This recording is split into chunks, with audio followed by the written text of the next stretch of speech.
Ce n'est plus moi qui vis, c'est Christ qui vit en moi. En relation avec quoi Paul dit-il ceci? C'est par la foi que je suis mort à la loi. J'ai été crucifié avec Christ. Le rapport est établi avec la loi.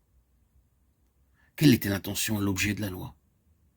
La loi est bonne, elle est parfaite.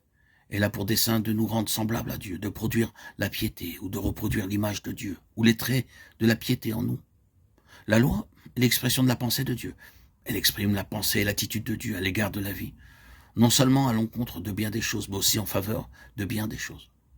Ainsi, la loi avait pour dessein de rendre les hommes saints, de les rendre parfaits.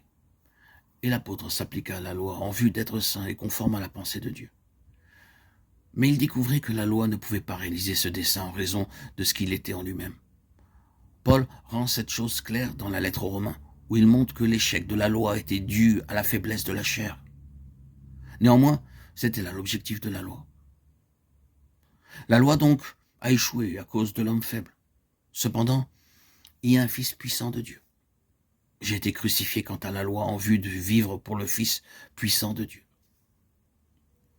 La loi a été changée contre le Fils de Dieu. Le Fils de Dieu prend la place de la loi. La loi ne peut pas me transformer à l'image de Dieu. Mais le Fils puissant de Dieu le peut. Et cela, parce qu'il vit en moi.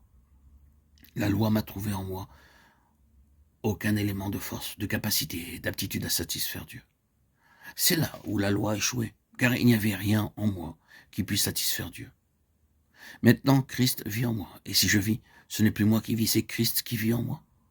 J'atteins donc le but de Dieu, non pas en m'efforçant de garder la loi, ce qui aboutit toujours à un échec, mais en me confiant dans le Fils de Dieu. Ainsi, je parviens là où la loi avait pour but de m'amener, sans pouvoir y parvenir, parce qu'il n'y avait en moi aucune force ni rien de bon. Mais à présent, je parviens à ce but, parce que Christ est en moi et peut m'y amener. Désormais, tout ce qui est attendu de moi, ce que je place en lui, une foi implicite, sans me tracasser au sujet de ma crucifixion, cela est accompli en Christ. Et je lui laisse la charge d'en réaliser l'œuvre en moi.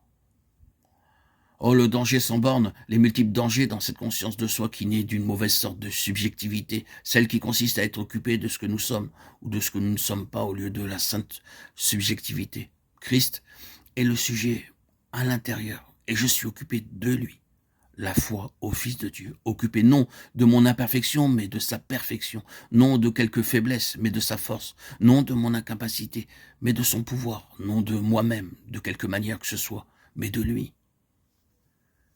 L'homme de foi est occupé du Fils de Dieu, qui m'a aimé et qui s'est livré lui-même pour moi.